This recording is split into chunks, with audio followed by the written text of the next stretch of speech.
All right, let's talk about South Africa. If you're studying for your WSET Level 3, this is a region you absolutely have to know inside and out. We're going to break down the key factors that make these wines so distinct, and the whole story really starts with one big question. And there it is. This is the central puzzle of South African wine. Because honestly, when you just look at a map, it almost doesn't make sense. The odds really seem to be stacked against them. So it all comes down to where it is on the globe, right? The latitude. Most of South Africa's vineyards are squished between 27 and 35 degrees south.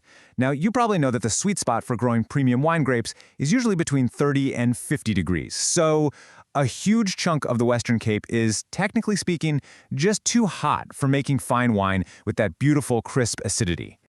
To figure out the answer, we need to zoom in on one specific area, the Western Cape.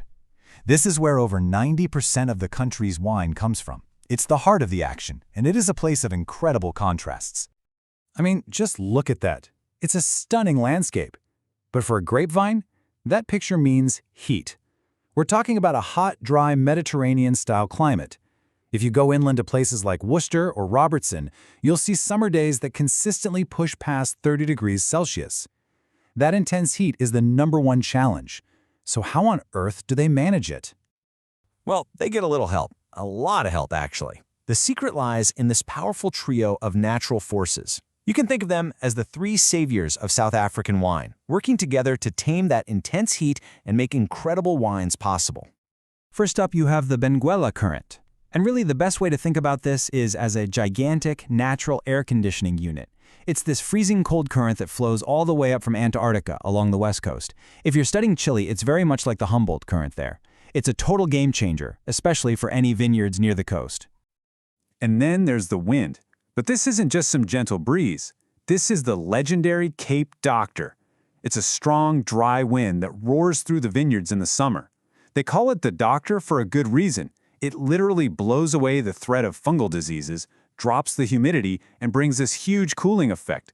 It's the perfect partner to the Benguela Current. And the third savior? The mountains. They do so much heavy lifting. First, you get altitude. Go higher up, it gets cooler, and the grapes hold on to their precious acidity. Second is aspect. You can plant on the cooler, south-facing slopes, which act like a natural sunshade. Third, at night, these mountains funnel cool air down into the valleys. And finally, the geology is incredibly diverse. Granite, shale, you name it. This creates a whole patchwork of different terroirs for winemakers to play with. Okay, so you take that intense sun, and you throw in these powerful cooling forces. What kind of grapes thrive in an environment like that? Well, it creates the perfect conditions for a couple of very special varieties to really become the country's superstars. And here they are.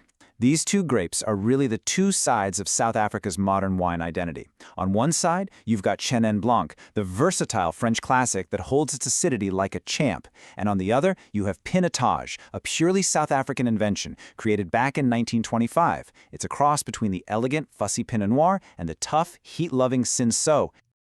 You have to understand, Chenin Blanc is the grape of South Africa. It's the most planted variety by a long shot, and its range is just mind-blowing. It can be a simple, fresh white for everyday drinking. It can be a rich, complex, barrel-fermented style. It can come from these incredible old bush finds, and it's even a star player in their traditional method sparkling wine, called Méthode Cap Classique.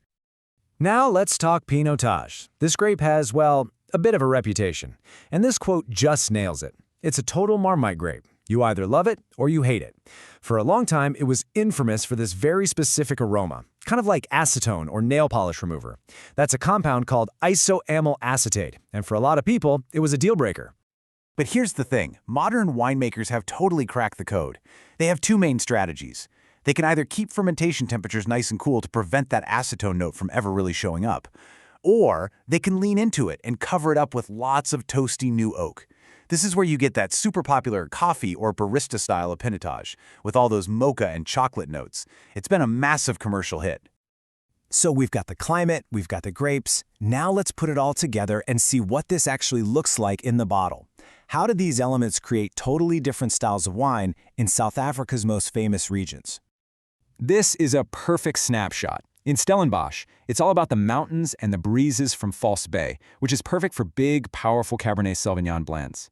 But then, You head right to the coast, to Walker Bay, and that direct ocean influence makes it ideal for elegant, cool climate Chardonnay and Pinot Noir. And then you go to a hot, dry place like Swartland, and that's where the old bush vines shine, giving you incredible Chenin Blanc and powerful Syrah. And if you want a perfect case study, look at the Hemel and Arda Valley in Walker Bay. The name literally means heaven on earth, and it's not hard to see why.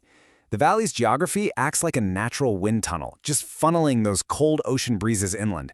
This creates this incredible microclimate that is just tailor-made for growing those finicky Burgundian grapes, Chardonnay and Pinot Noir. Now, we've been focused on the two signature grapes, but it's important to see the whole picture. Chenin is clearly the king of the whites, no question. But look how important Sauvignon Blanc and Chardonnay are.